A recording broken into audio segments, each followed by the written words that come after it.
All right, so I'm gonna start painting the boat. So according to AI, I don't know, I asked it what would probably be the most waterproof. We're going with Zinsser cover stain, oil base.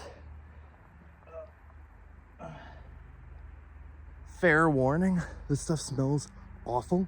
It's probably the worst thing to work. I used it all the time when I was a commercial painter. I used to use it to change trim over from, just your ordinary stain and poly trim to nice, clean white. And it was awful. You can taste it for hours if you eat something. It never goes away. But it's the best product in the world. I am not sponsored by Zinsser, but I'm telling you, if you got to cover a water stain, mold stain, whatever the hell it is, this will make it go away. Nicotine. I mean, I did public housing too for a bit, and I mean, this stuff covers up everything. And then if you actually ever need to clean something like nicotine or anything like that, crud cutter. Crud cutter is a fantastic product. You can just put that in a pump spray. Say if you had an apartment someone was smoking in, you can just blast the walls. It literally melts down to the floor, mop it up. It's done. What do you call it? But I don't want to make the video, crazy amount long, so I'm going to do a time lapse. I'm just going to get a coat of paint on it. I will show you. This is as dark as we could get it. I looked for an olive drab green. You'll see it on the boat. Tough to see it on the brush, almost the same color. But, hopefully she looks all right. Probably going to look like a pastel Easter egg, but what are you going to do? That's what I was able to get. So let's get painting.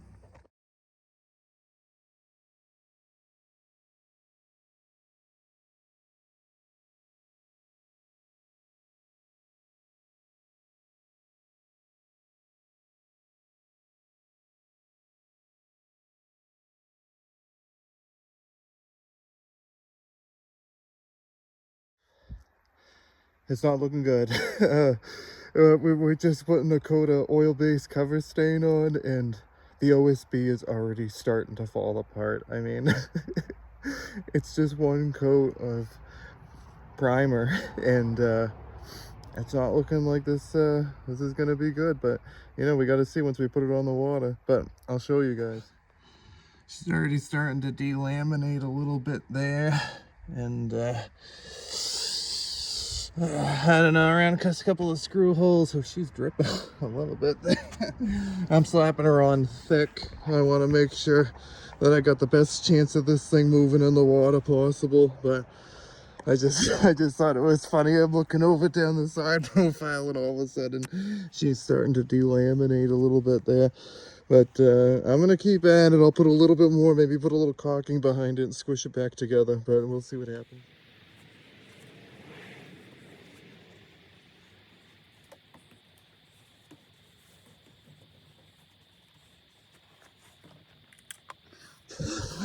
Further evidence of delamination. I will admit the weather here in Maine is a little unpredictable. I don't trust the weatherman. He's the biggest liar I know. But she did get wet. the water is that we're going to be testing is not going to be the first water it saw. I wasn't paying attention. I don't know if I didn't check the weather or what, but it rained on her. I put a car cover over it to try and save it, but I think she sat in the rain for like an hour or two. Hey, I don't see any damage. We'll see what happens. We did have a few splits and some wood. I'm using cheap wood, so whatever. But yeah, I just wanted to show you. It's just starting to pop here, so I'm worried water's gonna get behind it. But hopefully the cover stain seals it up.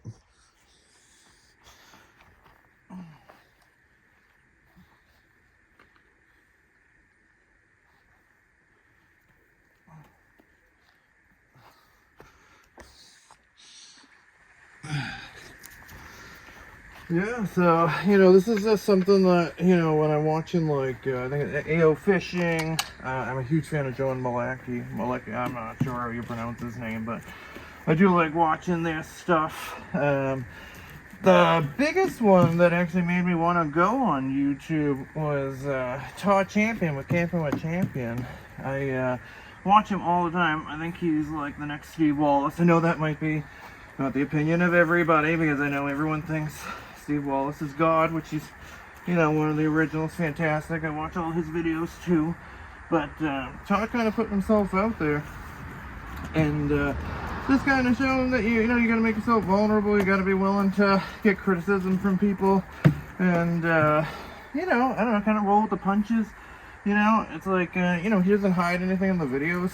I find that he's pretty real. I think that, you know, when he forgets things and stuff, that's what real people would do. I don't think that there's a lot of like, you know, taking a bunch of different shots or whatever. I just find that he's really authentic, and I actually find him to be the most interesting stealth camper to watch at the moment. I think my favorite video of his was definitely the billboard.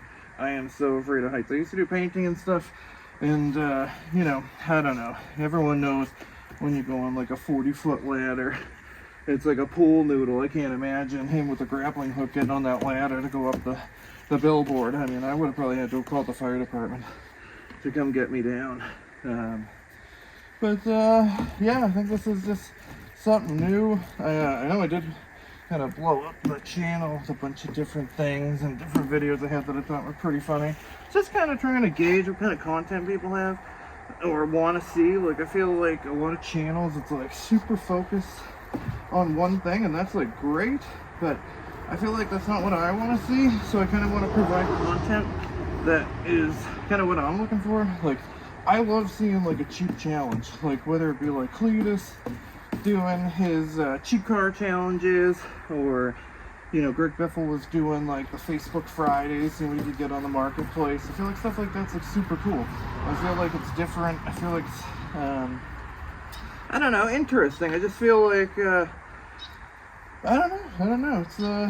It's kind of like a new thing for me to do this kind of stuff. I've just always worked in construction or property management or whatnot, and I don't know, I kind of got bored of having all these skills and like just using them for other people's benefit. Like, I was doing the management of these gas stations. I was doing gas stations all the way from the middle of Rhode Island all the way up to, you know, kind of the middle of New Hampshire, and you know, it just kind of sucked. You know, the money was all right and whatnot, but like, I don't know, at the end of the day, you're really building someone else's business, and you're ultimately just benefiting them. It kind of sucks watching you know, contribute to someone else's success. I know that I was contributing to mine as well, but I don't know, it just wasn't for me. I'm sure other people feel that way, and I know there's the whole thing about you know, it's harder to work for yourself, and you know, you work a million hours, you leave a 40-hour work week, you work 120 hours or something. But I don't know, in my opinion, like the people that do that, it's because, you know, I'd rather work that many hours and put that kind of work into something that's mine. I feel like I don't know, it's like at the end of the day, all those jobs could have fired me, and like, you know, I had nothing to really show for what I did. They kind of did. And I don't know, that's ultimately kind of why I just kind of gave up on, you know, working for other people. You know, it's tough. I'm not going to say that, you know, it's been super easy to get by and, you know, pay the bills and stuff, but it's rewarding. I used to be like really stressed. I couldn't stand like all the meetings. I couldn't stand the micromanagement. I'm sure you guys can get on board with that. That's always been my problem with jobs. I find that it's always the managers.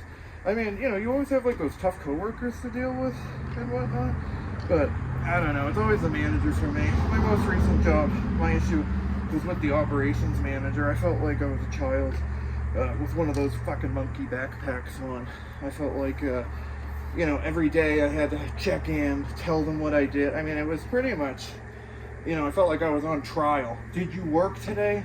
We're gonna need to prove or disprove that. And honestly, that's not my style. I can't work like that. I mean, it was kind of funny at first, you know, joking around, screwing around, whatever. But it gets old fast, and you kind of start resenting your job. I'm sure there's people that have experienced that. But, you know, I don't want to go on a rant, but I kind of figured, I don't know, you kind of got to give people some background. I feel like I just don't want to be just a guy just making videos or something. Just kind of wanted to be relatable and kind of, you know, explain why I'm doing it. I'm not just doing it to do it. I think this is fun. I feel like it's kind of it's a fun way to use my skills, the tools I have, and I don't know, kind of fun. I feel like life's too short to I don't know, be miserable doing something you don't like. But I mean, it's cliche YOLO. I feel like it's like 2010 again, and I'm acting like you know, I'm George Strait, or I think it is, or whatever. I'm not here for a long time. I'm here for a good time. But I don't know. You guys let me know. You guys have anything like that? You feel the same way? Does it bother you working for somebody else? Like, I don't know. I just know a ton of guys that I've worked with, plumbers, electricians. Everyone goes out on their own eventually. They don't want to keep making the guy that they're working for the money. You know, he's driving the nice truck.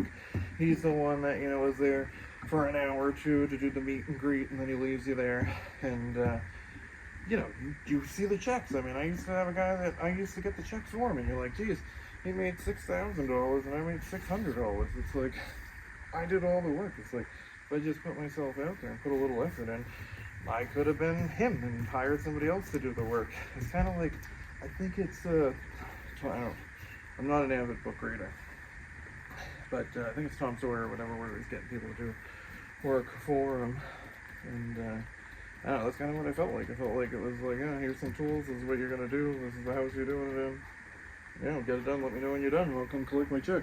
It was kind of bullshit, you know, he's out buying jet skis, snowmobiles, everything else, you know, give me the keys to a van, I gotta run his company for a week while he's out having the time of his life. It's just bullshit, you know, it's not my thing. But, you know, it's a gamble, and I know a lot of people can't do that. You can't just quit your job and, you know, try it out. I mean, you know, some people got bills, kids, situations. I mean, you know, I'm thankful, you know, I'm healthy. I have a place to stay. I got, you know, a good family to support me. And, you know, I saved money over the years to eventually go out on my own. And that did take a while. I always tell people just think that things are going to come. It doesn't come overnight. I mean, it took me 10 years of grinding, saving every penny, you know, making sacrifices. You know, my friends went out to the bar, you know, I kind of stayed at home, or I hung out with a friend that also didn't have money. I mean, when I was a kid, you know, we just didn't have a lot of money. I know, like, you know, I'm crying foremost. I know people have had it worse than me, but, you know, we used to just work our jobs, you know, go to school, you know, kind of just, you know, if I had $30 in my bank account, you know, I was only able to spend, you know, 29 of it. Or actually, I think you had to keep $5 in the bank account so that you could keep the account for something like that. So I don't know. I don't know if you guys have done it, but I used to overdraft all the time. Oh my god, you'd call them up, you'd be lying, oh blah blah blah, I put money on that on the mobile app or whatever, you know, they'd waive the overdraft charge. It'd be like the 11th one of the month, and they're like, give me a break. But I don't know, just crazy shit. It's crazy shit. But yeah, I think this is going to be a lot of fun. I do have an idea. So I did see someone on, I don't know, it was a short or a reel or something, but he kind of had the same idea I did, but instead of building it, he bought it. So for this boat, I want to take the, I don't know boat terms. I should probably educate myself before I start building boats and whatnot, but I bought this aluminum V-hull 12-foot boat. I believe it's like a 1950s or 1960s Lone Star aluminum boat, V-hull boat, and came with that one. I think that's a 35-pound thrust, a 30-pound thrust or something, or 55's up there or something. But I'm gonna take it's either an impeller or a propeller or blade, I don't know, whatever it is. I'm taking it off that. I'm gonna buy one of those HVAC threaded rods, and I saw that just attaches with a nut and bolt and the washer. So what I was gonna do is just put a nut, put the impeller, propeller, whatever the hell it's called, put that on, put another washer, and put a nut. And then I want to use my hammer drill, and I have some 8-amp-hour batteries. I'm gonna bring a couple of those and hopefully use that to propel this thing. But what do you call it? I don't know. I bought all these rigid tools, which I regret. I will say, don't choose orange. Me personally, after seeing everybody else switch to it, I think that Hercules brand is the way that I'm gonna go. I'm gonna do a full review on all my rigid tools. I almost have like every rigid tool that they made. I was like a diehard rigid fan, and then one by one the tools started failing. My impacts overheat. One of the drills, like every time I use an 8 amp hour battery for some reason, it flashes lights, and then you got to take it out, put it back in. The oscillating tools are terrible, absolutely terrible. The older style ones, the speed adjustment knob always falls off. The new ones, my God, I mean, I'll show it in the video. The thing just obliterated itself on the inside or something. I mean, I was just cutting a small piece of metal, and it just self-destructed on the inside. Or the first sign was the light went off, and then all of a sudden you heard something moving on in there. And I mean, these tools aren't cheap. I mean, rigid, in my opinion, I kind of thought it was like a step up above Ryobi. So I was like, I can't really. I personally at the time I couldn't afford Milwaukee, and once you get into like a brand or whatever, like I'll show you, like this one. This one is like the third or fourth impact that I've had. I know they have the warranty, as you know. They've been all right about it. I've gone to Home Depot. They give you a little guff about swapping it out and stuff, but I'm just not a fan. Personally, like I said, I'm going to do a full review. I think I have like 20 or 30 of these rigid tools. I mean, I have everything from a pin nailer to angle grinder to, I don't know, impacts, drills, sanders, you name it, I have it. I stupidly spent the money. Yeah, I wasn't impressed with those. But, I mean, I have a bunch of tools. I'll go through them. I'm going to try and do a review on them. I've had a couple of them for a little bit, and some I just got. Like, I did actually just buy my first Hercules tool, and it's the angle grinder. So I kind of wanted to experiment with wood carving. So if you guys have been to Harbor Freight has like 4 or 5 different discs that you can get. They even have like a chainsaw one. I'll get that for later in the video. But I'm excited to try that. I love going to Harbor Freight. Personally, it's like my go-to. If it was a little bit closer, I'd go there all the time. I'm going to Lowe's most of the time because it's closer. I'm sure if anyone here is from Maine, you know it's a stretch to get anywhere. I mean, I'm driving all the way down to New Hampshire to go to Home Depot, or I got to drive all the way up in these tolls. Jeez, I'm telling you, Maine gets their money with tolls. But yeah, I don't want to drone on. I just figured I'd give a little chat. I feel like it's kind of boring just to watch somebody do something with some background music or something. But yeah, no, let me know what you guys want to talk about, or if you guys can give me some topics or something you want to know, or I can talk about like my future projects or what I plan on doing next. Like after this paint job, I'm gonna let this dry overnight, and I'm doing a just 1930s, I believe it is, double rocker. It has gooseneck arms. I'll attach a picture, but I picked it up from a thrift shop in Berwick, and they benefit an animal shelter, and it's called Another Chance, and I got it from them, and I'm going to refinish it, and I bought some fabric, and I'm going to reupholster it, and I want to donate it back, and I want to see what they can get for it. I kind of wanted to do it on a regular basis. I like to give back to the community. I feel like a lot of people don't do that, so that's just like something small, like everyone there, especially Rick. If anyone ever goes there, say hi to Rick. Rick's fantastic. It was just recently his birthday. Happy birthday, Rick. But yeah, I'll attach that. That's my project. I'm going to do that tonight. I'm going to take a couple videos of me doing that, but I'm not going to go too crazy. I feel like it's a little bit boring, but it's for a good cause, so I wanted to show what I do. And I picked up a bunch of other things. There's a couple of roads here that people just get rid of crazy things. I got an 1870s like makeup vanity thing that's incredible. I got these, I think they're Howl chairs or something that I'm gonna redo, and they're super cool, really vintage. I got a porcelain enameled cabinet thing that I'm gonna redo. And I also got some water skis. Like, I just got all this crazy stuff driving around. I'm always filling the back of that truck with stuff. Even today I go to Costco to make returns. I end up spending $1,100 on a canopy thing. But if you guys need a backyard gazebo or whatever, right now at Costco, I think these things are from Yardistry, and I think they're about like $3,000, or I don't know, like say $2,000 to $3,000, something from Lowe's or Home Depot, depending on where you buy it. But right now, it was $1,500, and then they had it marked down another $400, $1,100. You can't. I mean, if you guys are familiar with Ocean State Job Lot, I don't think you can even get that at Ocean State right now. So Costco's got some good finds. I don't find they have the best tool selection, but I've gotten some good stuff there.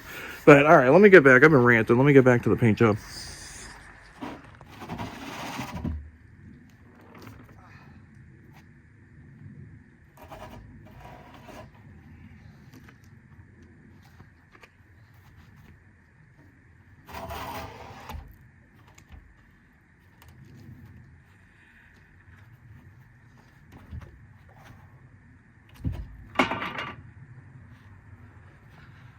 Thank God that went well.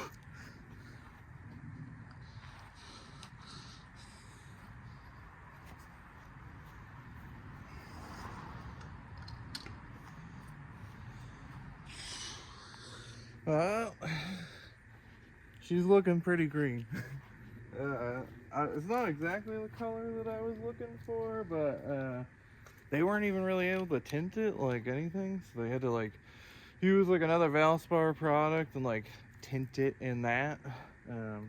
But yeah, we're having a little bit more delamination issues.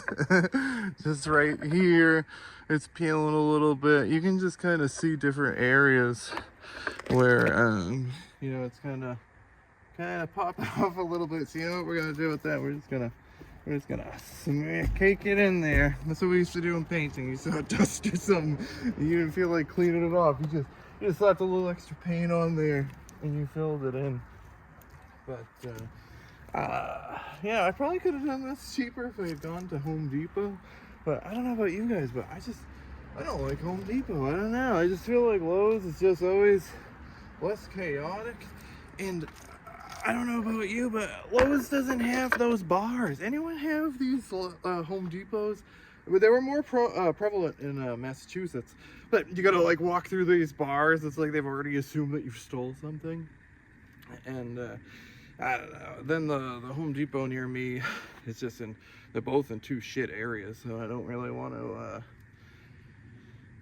go there. I don't know. I feel like it's always just a problem or a hassle, and they just never have anything in stock. It's like, you know, you go to get an impact gun or something, and it turns out they had 5 in stock before it got stolen somehow. Even though I'm sure everyone's experienced it, you got to have them open the cages. Everything's got to open a cage. It's like you're going to a zoo or something. Everything's caged up. You know, just look, don't touch.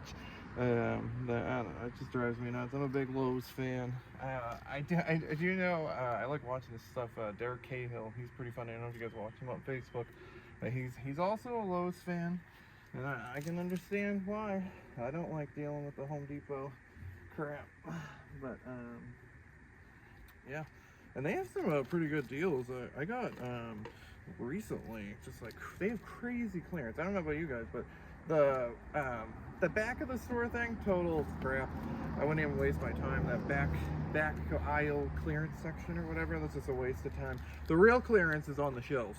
Like, I recently got at my Lowe's a Billy Goat 620X, I believe, or something like that. And I know it's a homeowner's edition, it's nothing commercial. I know people will say, you know, that thing's a piece of crap, it's made of plastic or whatever. But I tell you, that thing's a beast. I mean, it's been really good so far. I mean, I don't know if I would say it's a little wonder level, but I mean, it's a good homeowner's edition. That thing was $1,000. I got it for $250. That was a crazy deal that I got there. Then I got the plow for my tractor. It was open box. I got like, I don't know, like $100 off that or something. That was a crazy deal. I don't know, you just gotta walk up and down the aisles. I got a toolbox for my brother's Tacoma, like 50% off. It's just on the shelf though. The real clearance is not in the section that they're claiming as the clearance. It's on the shelf, so you really gotta look for it. But you'll get some crazy deals, especially lawn and garden stuff. And don't be afraid to look in the top of the racks or ask somebody, because that leaf blower was not on the shelf. Someone had returned it and it was sitting in customer service, and I had asked them to run it, and they were able to locate it. It didn't even have a tag on it. They actually printed out a piece of paper that it was like an in-store, not an open box return. So I got that, but $249 from 1,000. That was a steal, an absolute steal. And some of the stuff, like they'll sell a power washer without the wand or the hose or something, and it's like 50% off, 60% off. I picked up a Craftsman Briggs and Stratton power washer, and I say 2700 psi or whatever it is, but I think it was like originally like $400. I got it for like 200, and all it was missing was the nozzle kit. And I went to Walmart. I think it's like $6 for the 4-piece nozzle kit. Fantastic. By the way, don't sleep on Walmart tools. I'm gonna start doing some reviews. I have a few that I'm testing out, but Hyper Tough is cheap as shit. I bought an air compress framing gun for like $89. Thing is fantastic. It has not let me down yet. I also just got a crown stapler and brad nailer combo. A little weary of that one. It was cheap as hell too. I don't know, like say $27 or something crazy. I don't buy the hard tools. I haven't had a good experience with the hard stuff. I mean, it's all on clearance. I don't know if you guys saw it at your Walmart, but everything's on clearance. They're just clearing that out. I heard they're getting like a different brand in there. I don't know which one they're going with. But yeah. Let me know, which one do you guys like better? You like Lowe's or Home Depot? I don't know. Let me know. Could I have done this cheaper? Is there a how would you have done it different? You know, like let me know what I could have done different, how you would have gone about it, if you would have used different materials. Could you have done it cheaper?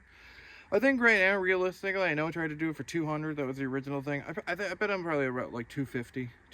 I haven't returned the 1x2x8s though. I have 6 of those, but that was only like $1.68 a piece, so it's like $10.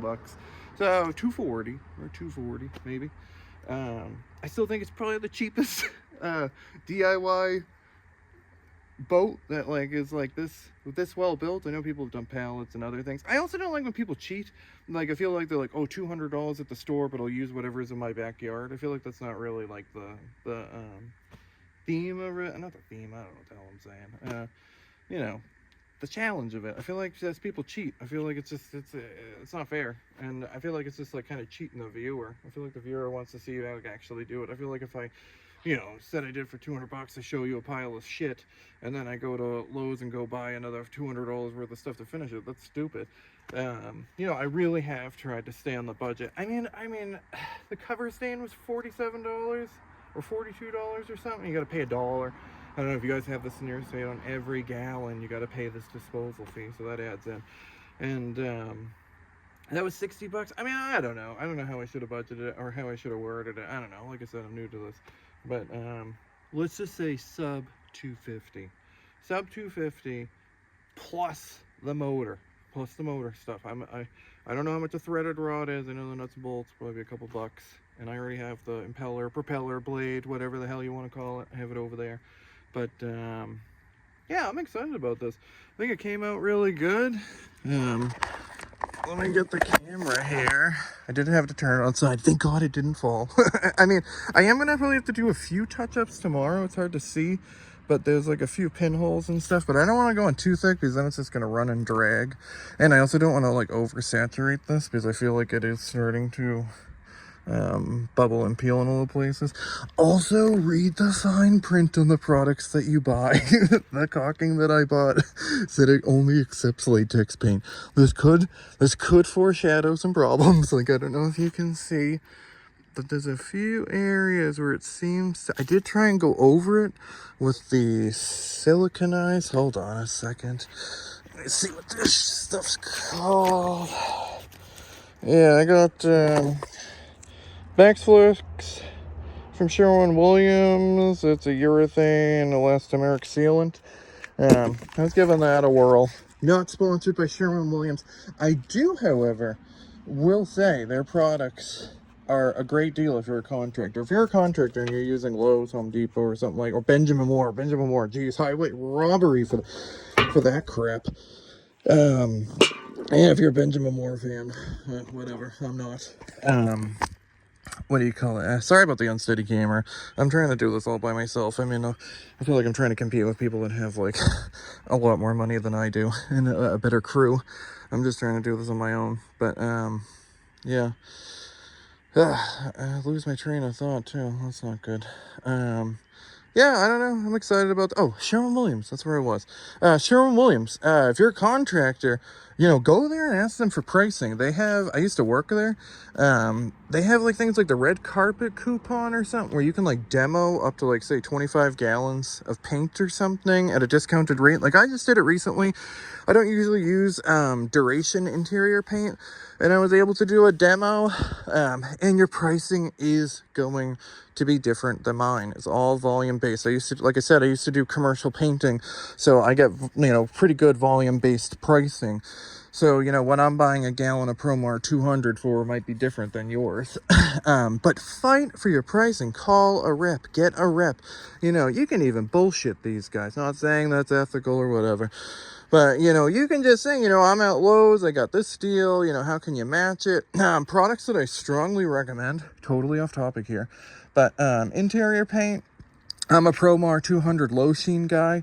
I think it hides a lot of wall defects. It looks fantastic. Exterior, I'm huge on it was resilience, but they got rid of that. Now it's latitude. I feel like you got to work quick with latitude. I find there's a lot of flashing problems with that, and I didn't find that with resilience.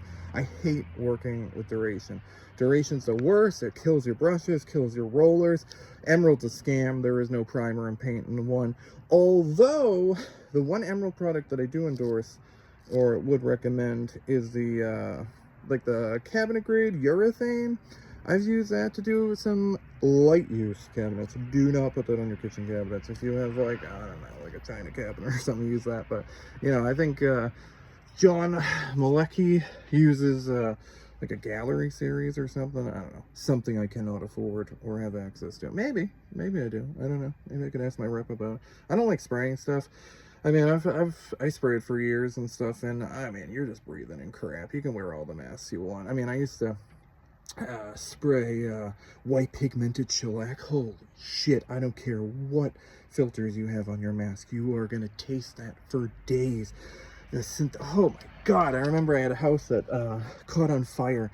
The guy had one of those wireless charging pads on his couch and it caught on fire, and it just burned the house. And I think like 15 gallons. They had to tear it down to the studs. I had to spray everything. Oh my god, I thought I was gonna die.